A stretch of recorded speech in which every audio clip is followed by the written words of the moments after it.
বিশেষ অতিথি হিসেবে রয়েছেন শহীদ পরিবারের সদস্যবৃন্দ এবং প্রধান অতিথি হিসেবে রয়েছেন আবু সাইদের বাবা মোহাম্মদ মকবুল হোসেন। আমি তাদের আসন গ্রহণ করার জন্য বিনীতভাবে অনুরোধ জানাচ্ছি।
ভাইয়ের হয় নাই, আমার ভাইয়ের এত মেধা ভাই, আমার ভাই এই দেবাতে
বিসমিল্লাহির রহমানির রহিম।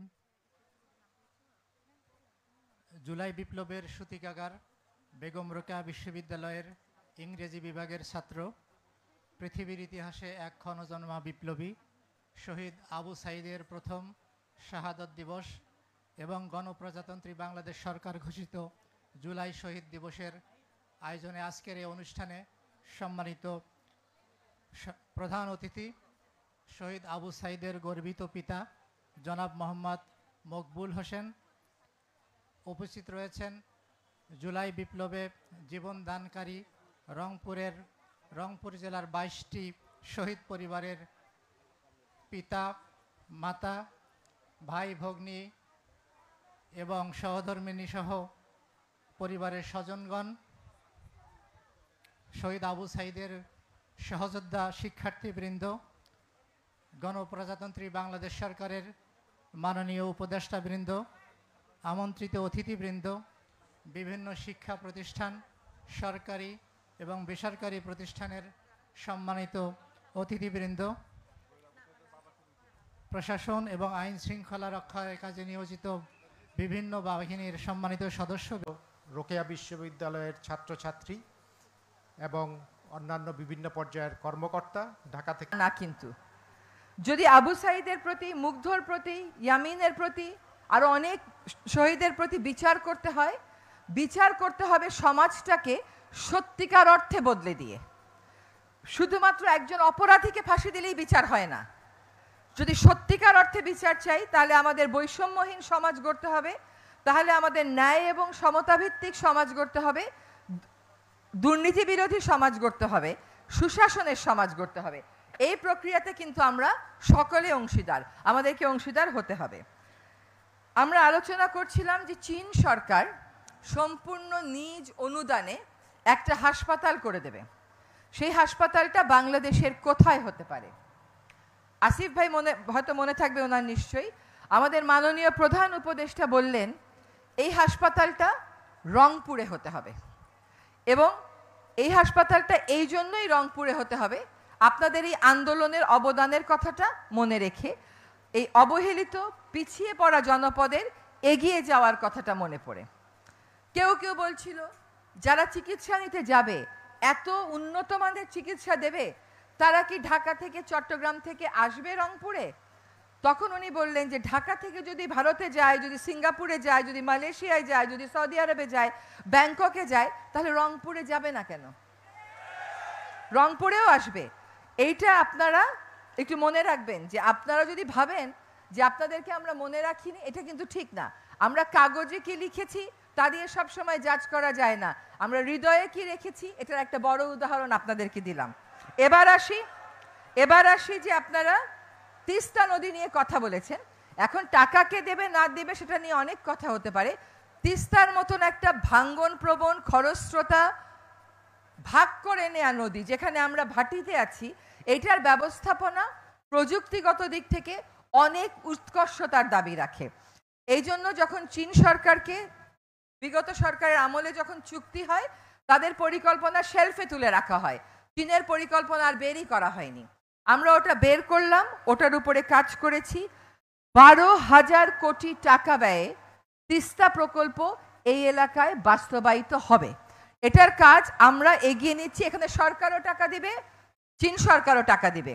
এটা 10 বছর মেয়াদী পরিকল্পনা, তার মধ্যে 5 বছরে সেচ, ভাঙন রোধ এবং স্থায়ী বাঁধ, এই 3টা জিনিসকে প্রাধান্য দেওয়া হবে।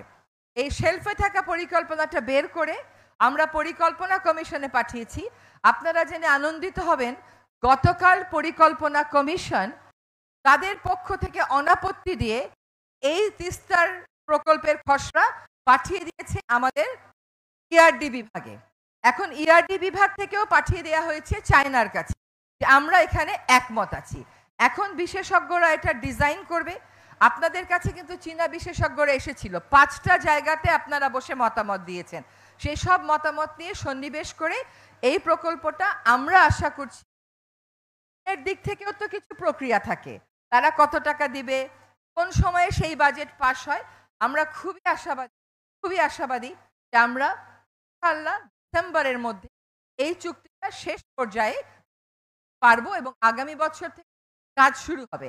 আমাদের প্রকল্প দলিলে লেখা আছে কাজ শুরু হবে জানুয়ারি 2026-এ। এত বড় ডিজাইন তো ল্যান্ডস্কেপ না বাবা, কোন দিক দিয়ে পানি আসবে, কোন দিকে ভাঙবে, ভাঙে একদিকে বাদ দিলে আরেক দিকে, এখন পদ্মায় দেখেন আপনার পদ্মা সেতু হয়ে গেল, এখন শরীয়তপুরে জাজিরাতে ভাঙতেছে। এক জায়গায় আমরা বাদ দিই তো আরেক জায়গায় গিয়ে ভাঙে। নদী শাসনটা অত বড় মাপের যাদের করার অভ্যাস আছে, পরিবেশ প্রতিবেশ রক্ষা করে, তাদেরকেই দায়িত্বটা আমরা দিচ্ছি। আরেকটা কথা বলি, কর্মসংস্থানের কথা বলেছেন। কুড়িগ্রামে একটা ইকোনমিক জোন হবে, এটা কি আপনারা জানেন? কুড়িগ্রামে যে ইকোনমিক জোন হবে, এইটা হবে 215 একর জায়গার উপরে। এই 215 একর জায়গার উপরে যে ইকোনমিক জোন হবে, তারও পরিকল্পনা পাস হয়ে গেছে। এটা করা হবে ভুটানের জন্য, এবং ভুটান এখানে অনেক কাজই করতে পারে, তবে প্রাথমিকভাবে 4টা বিষয় করবে। আপনারা বললেন এখানকার বাংলাদেশের কত % খাদ্যশস্য এখানে উৎপাদিত হয়, তাই বললেন না প্রেজেন্টেশনে? ভুটান কৃষি নিয়ে কাজ করবে যাতে রপ্তানিও করা যায়। ভুটান টেক্সটাইল এবং গার্মেন্টস নিয়ে কাজ করবে। গতকাল গেছি নদী ভাঙন প্রবণ এলাকায়, আমাকে নারীরা ধরে বলল, আপা আমাদেরকে একটা গার্মেন্টস করে দেন। তো তাদেরকেও বলে দিয়েন যে তাদের এখানে ভুটানের এই ইকোনমিক জোনে গার্মেন্টস হবে। তারপরে হচ্ছে খেলনা বানানো হবে এবং ফার্নিচার তৈরি করা হবে। এই ইকোনমিক জোনটার জন্য 215 একর জায়গা আমরা খুঁজছি। এটা আমরা থাকতে থাকতেই আপনারা দেখবেন এটা একটা পর্যায়ে চলে গেছে। সবাই সব কথা বললেন, কিন্তু কেউ তো পরিবেশের কথা বললেন না। আপনারা এটা চাইলেন, ওটা চাইলেন, কেউ তো বললেন না যে আমরা পরিবেশ চাই। কিন্তু আমি আবু সাইদের ছবিতে দেখেছি, সে কিন্তু ময়লা আবর্জনা কুড়িয়ে কুড়িয়ে জায়গা পরিষ্কার করছে। তো আবু সাইদের স্মৃতির প্রতি যদি সম্মান জানাতে হয়, তাহলে কিন্তু পরিবেশের জন্য কাজ করতে হবে। এটাও একটা বড় উপায়। আমি বড় তাকে কতগুলো কথা বললাম, আরেকটা কথা বলিনি। আপনাদের শ্যামা সুন্দরী নদী বলেন বা খাল বলেন, আমাদের মন্ত্রণালয় সীমিত স্বার্থের মধ্যে আমরা 14 কোটি টাকা বরাদ্দ দিয়েছি। এইখানে আমরা খননটা করে ফেলবো। আরেকটা নতুন পরিকল্পনা, কালকে আমরা স্থানীয় সরকার উপদেষ্টা মহোদয়ের সাথে কথা বলেছি যে এত বর্জ্য যায়, 68টা পয়েন্ট থেকে বর্জ্য যায়, সেগুলোর জন্য এখানে একটা এসটিপি আমরা করতে পারি কিনা সে একটা পরিকল্পনা দেবে। কাজে শ্যামা সুন্দরীর কাজও শুরু হবে। গতবার ফেব্রুয়ারিতে এসেছিলাম, তখন বলেছিলেন যে আপা 45 কিলোমিটার নদী বেশি ভাঙ্গে প্রকল্প দেন। সেই প্রকল্প এসেছে নাকি আসে নাই? আসছে তো, তার 19.5 কিলোমিটার কাজ হয়ে গেছে, বাকিটা এই বর্ষা মৌসুমের শেষে কাজ হবে। কাজে 45 কিলোমিটার অতি ভাঙন প্রবণ এলাকায় বাঁধ বসছে, তিস্তার মাধ্যমে স্থায়ী বাঁধ বসবে, ইকোনমিক জোন হবে, শ্যামা সুন্দরী খনন হবে, তামাক এবং তামাক চাষের কথা বলেছেন। নতুন প্রজন্মের কাছে আশা করেছিলাম তারা বলবেন আমরা এই এলাকায় তামাক চাই না, তারা বলবে আমরা এলাকায় অন্য পরিবেশ বান্ধব স্বাস্থ্য বান্ধব শিল্প চাই। হ্যাঁ, উন্নয়ন যা শিখিয়ে দেয় সেটা ভাবলে হবে না, আপনারা ভিন্ন প্রজন্ম, ভিন্নভাবে ভাববেন। তো আসলে কাজ হচ্ছে না এটা বলাটা ঠিক না, কাজ হচ্ছে। এবং আপনি দেখেন কতগুলো বড় বড় প্রকল্পের কথা বললাম। আপনাদের এলাকায় বন আছে, সেই বন রক্ষায়ও কাজ করব। শহীদদের স্মৃতির প্রতি এতজন শহীদ পরিবার আছেন, সকলের নাম আর নিলাম না। আপনাদের স্মৃতির প্রতি আমরা সম্মান দেখাবো তখনই যখন আপনার ছেলে, আপনার ভাই, আপনার মেয়ে, আপনার বোন, স্বামী মারা গেছে যেই দেশের জন্য, দেশটাকে আমরা সেই রকম করে গড়ে তুলতে পারবো। আমাদের মধ্যে যেন কেউ বিভেদ সৃষ্টি করতে না পারে। সমালোচনা ঠিক আছে, কিন্তু বিভক্ত সমাজ হয়ে গেলে আর কাঙ্ক্ষিত লক্ষ্যে আমরা পৌঁছাতে পারবো না। বিভেদ শুধু স্বৈরাচারের সাথে, আর কারোর সাথে বিভেদ নাই। আর সকলে মিলে আমরা একসাথে কাজ করব। জুলাই ফাউন্ডেশন হয়েছে, তারও সীমাবদ্ধতা আছে, সবগুলো একদিনে উত্তরণ হবে না। আপনারা যদি আমাদেরকে প্রশ্নের মুখে রাখেন, আমাদের সাথে আলোচনায় বসেন, আমাদেরকে জানান, নিশ্চয়ই সমস্ত রাস্তা আমরা সঠিক করতে পারবো। ধন্যবাদ সকলকে। গণ অভ্যুত্থানকালে আমরা যারা ঢাকা বিষয়ে শিক্ষক ছিলাম, আমরা অনেকেই দিনে রাত রাস্তাতে ছিলাম। তানজিম ছিল, রেজওয়ানা ছিল, আমরা অনেকেই ছিলাম এখানে। তো আমার একটা জিনিস মনে পড়ে, আমি কিন্তু আবু সাইদের যে মৃত্যুর ঘটনাটা, এটা আমি 16 তারিখে দেখি নাই। 17 তারিখে আমাদের একটা প্রোগ্রাম ছিল, ঢাকা বিশ্ববিদ্যালয়ের শিক্ষকরা আয়োজন করেছিল। সেখানে আমরা শাহবাগ থানাতে গিয়ে 2 জন ছাত্রকে ছাড়িয়ে এনেছিলাম। তারপর ফিরে এসে আমরা অপরাজেয় বাংলার পাদদেশে আমরা বক্তব্য রাখলাম।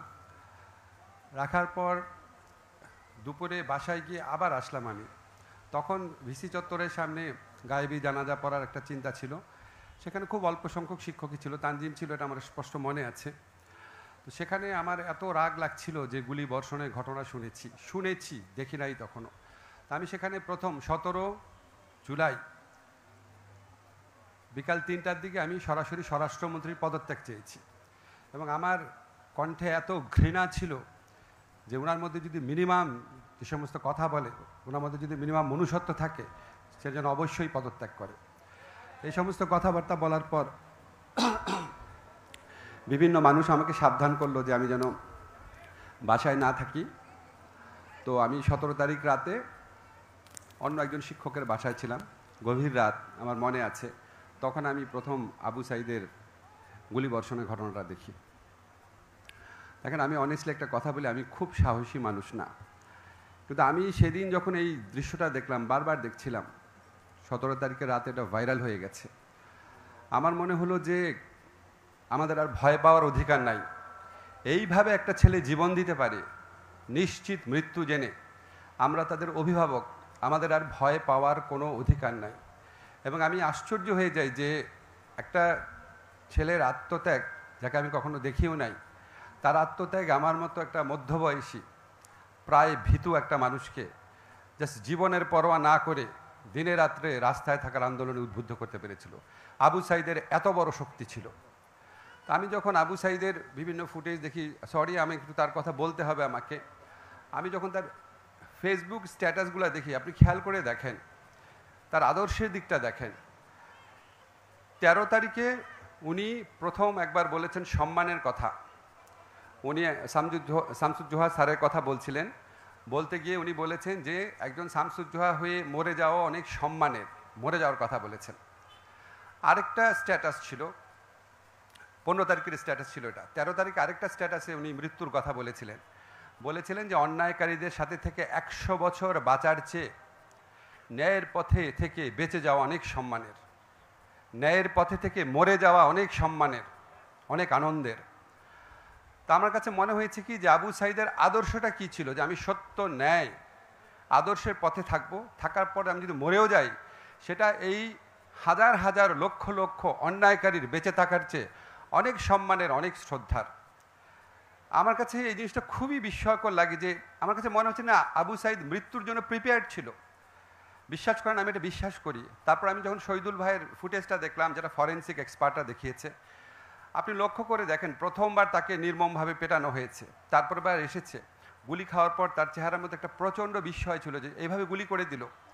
তারপরও উনি ওখান থেকে সরেন নাই।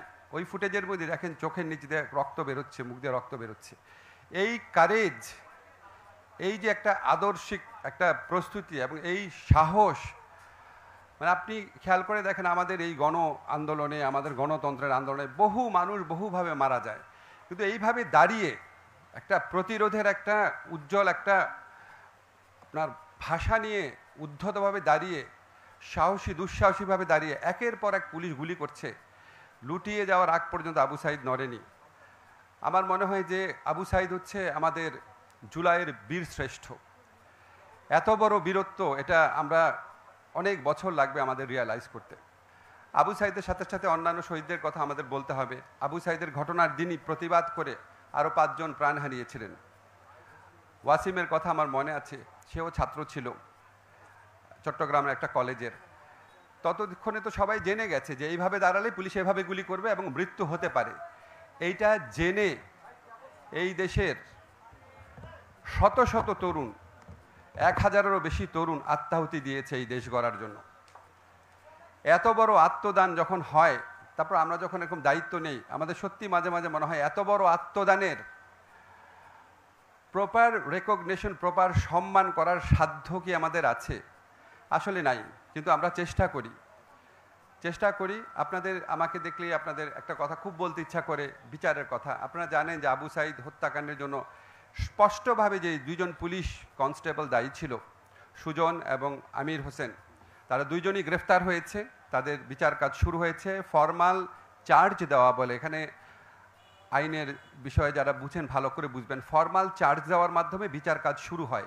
এই বিচার কাজটা শুরু হয়েছে এবং আমরা যখন বিচারের কথা বলি, আপনারা দেখবেন আপনাদের খুব, যেখানেই যাই আমাকে বলে বিচার দেরি হচ্ছে কেন, বিচার আরও দ্রুত করতে হবে, বিচার দেখে যেতে চাই। এই যে আপনারা মুক্তভাবে আমাকে দেখে যে এই প্রশ্নগুলো করতে পারেন, সমালোচনা করেন, এটার জন্যই তো জুলাই গণ আন্দোলন হয়েছে, জুলাই গণ অভ্যুত্থান হয়েছে। এই স্বাধীনতার চর্চা সবসময় বজায় রাখতে হবে। আমরা যতভাবে পারেন আমাদেরকে জবাবদিহিতার মধ্যে রাখবেন।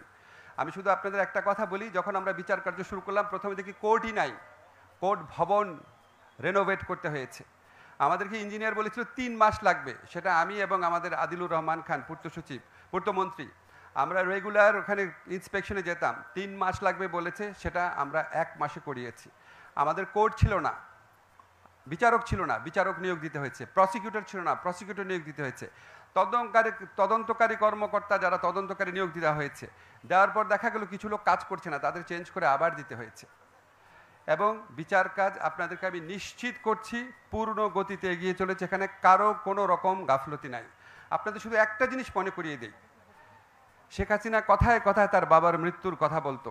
সেই বাবার মৃত্যুর হত্যাকাণ্ডের যে বিচার, এটা করতেই উনার আমলে 3.5 বছর সময় লেগেছিল, 3.5 বছর। তাহলে আপনি বুঝতে পারবেন যে একটা বিচার কার্য যখন আমরা খুব স্পষ্টভাবে, খুব সুষ্ঠুভাবে সারা পৃথিবীর কাছে গ্রহণযোগ্যভাবে বিচার করতে যাই, আমাদেরকে সমস্ত কিছু চিন্তা করতে হয়। আমরা তো শেখ হাসিনার বিচার করতে এখানে আসি নাই, শেখ হাসিনার আমলের বিচার করতে এখানে আসি নাই। শেখ হাসিনার আমলের মতো যে জেলে ধরে ফাঁসি দিয়ে দিলাম, কিছু কিছু ক্ষেত্রে হয়েছে পরবর্তীকালে, সেটা না। আমরা চেয়েছি এই বিচার কার্যটা পুঙ্খানুপুঙ্খভাবে পরীক্ষা করে সারা পৃথিবীর কাছে গ্রহণযোগ্যভাবে যেন এই বিচার কার্যটা হয়। এবং আপনাদেরকে আমি বলি, আমার তো এখানে বিচার বিভাগের স্বাধীনতা একটা ব্যাপার আছে। আমি তো আর বলতে পারি না যে বিচার বিভাগের স্বাধীনতার ক্ষেত্রে আমি তো আর বলতে পারি না যে এই সময়ের মধ্যে বিচার করতে হবে, এত হস্তক্ষেপ করা হয়। কিন্তু আমি যেটুকু খবর জানি, আমার সাথে তো প্রসিকিউশন টিমের কথা হয়, আমি নিশ্চিত, আমার দৃঢ় বিশ্বাস, আমাদের সরকারের শাসন আমলে আপনারা আবু সাঈদ হত্যাকাণ্ডের বিচার দেখে যাবেন। এবার আমি একটু অন্য প্রসঙ্গে বলি। আপনারা রংপুর বিভাগের অনেক উন্নয়নের কথা তুলেছেন, রংপুর অবহেলিত অঞ্চল বলেছেন, রেজওয়ানা অনেক কিছু বলেছে। আমি শুধু আপনাদের একটা কথা বলি, রেজওয়ানা একটা কথা শুধু একটু হয়তো ওর মনে ছিল না, আমাদের যে চায়না হসপিটালটা নির্মাণের কথা আছে এখানে, এই হসপিটালটাকে ঘিরে একটা হেলথ সিটি, সর্বাধুনিক হেলথ সিটি গড়ার পরিকল্পনা আমাদের প্রধান উপদেষ্টার আছে। উনি এটা মিন করেন, উনি আমাদের সাথে এটা বলার সময় আপনি চিন্তা করেন যদি একটা সর্বাধুনিক হসপিটালকে ঘিরে একটা হেলথ সিটি হয়, আমাদেরকে যখন স্যার আমরা যখন কেউ কেউ বলেছিল যে রংপুরে মানুষ যাবে নাকি, উনি তখন বলেন এমন হসপিটাল করতে হবে যে মানুষ ভারতে আর থাইল্যান্ডে না গিয়ে রংপুরে যেন যায়। এর পাশাপাশি আপনারা জানেন লালমনিরহাটে যে বিমানবন্দর আছে এটাকে সর্বাধুনিকভাবে গড়ে তোলার চেষ্টা হচ্ছে, সব কিছু একটা সমন্বিত পরিকল্পনার মাধ্যমে। আমরা আমাদের সময় হয়তো শেষ করতে পারবো না, কিন্তু আমরা যেখান থেকে শুরু করে যাব সেটাকে পাহারা দেওয়ার, সেটাকে রক্ষা করার দায়িত্ব আপনাদের থাকবে। আর এখানে শহীদ পরিবার আছে, আমি যখন ওখানে বসে থাকি আপনাদের দিকে তাকায়, আমি মানে বেশিক্ষণ তাকিয়ে থাকতে পারি না। আমিও তো পিতা, আমার শুধু মনে হয় যে আমার যদি একটা সন্তান না থাকতো আমি বোধহয় পাগল হয়ে যেতাম। পৃথিবীতে এর চেয়ে বড় বেদনার আর কিছুই হতে পারে না। আপনাদের প্রতি হাজার কথা বলেও, হাজার বার কেঁদেও আপনাদের প্রতি আমাদের সহমর্মিতা, দুঃখ, সহানুভূতি প্রকাশ করতে পারবো না। আপনাদের সন্তানরা আমাদেরকে চির ঋণী করে রেখেছে, এটা আমরা মনে রাখি, শুধু এটুকু বলে গেলাম। আর রংপুরের ব্যাপারে একটা কথা বলি, আমি এটা বহু বছর যাবৎ জানি, রংপুর হচ্ছে বাংলাদেশের সবচেয়ে অবহেলিত অঞ্চল এবং রংপুরের মানুষ হচ্ছে সবচেয়ে সাদাসিধা ভালো মানুষ। কিন্তু রংপুরের স্বার্থের ব্যাপার যদি আসে, আপনারা আর সাদাসিধা ভালো মানুষ থেকেন না, রংপুরের স্বার্থ ঠিকমতো বুঝে নেবেন। আমরা চাই আমাদের সন্তানদের বিচার, জুলাই সনদ, এই দুটো যদি আমাদের নির্বাচনের আগে হয়ে যেত তাহলে হয়তো আমরা শান্তি পেতাম। তারপরেও হয়তো আমি জানি নির্বাচন দরকার আছে, কিন্তু সবার আগে আমার মনে হয় নির্বাচন সংস্কার করাটা ভীষণ প্রয়োজন। খালি নির্বাচন করলেই হবে না। এই যে আমরা বিগত দিনের এই কয়েকদিনের মধ্যে যে মৃত্যুগুলো আমরা নৃশংস দেখছি, তো এটা কি বার্তা দেয় না যে আমাদের রাজনৈতিক সংস্কার, রাজনৈতিক উদারতা, যে অহংকার অহমিকার জন্য শেখ হাসিনার আজকে এই পতন, আমার মনে হয় সংস্কারের মধ্যে এই নেতাদেরও সংস্কারের প্রয়োজন, তাদের আচার আচরণ কথাবার্তার মাঝে। আমি আর একটা কথা বলতে চাচ্ছি, আমরা সারা জীবন আমরা ছোট থেকে বড় হয়েছি, আমরা স্যারদেরকে দেখলে একটু ভয়ে থাকি, এক সাইডে থাকি। তো আজকে আমাদেরকে এই মঞ্চে আপনারা বসিয়ে, আজকে সর্বোচ্চ বিদ্যাপীঠের শিক্ষকরা যখন আপনারা সামনে বসেছেন, প্রশাসন, উপদেষ্টা মণ্ডলী, আমার কাছে মনে হয়েছে যে অনেক বড় সম্মান দিয়েছেন, কিন্তু আসলে আমার কাছে ব্যাপারটা ওই স্যারদেরকে দেখলে আমরা একটু ভয় পাই, এক সাইড হই, হয়তো সম্মান দেখাই।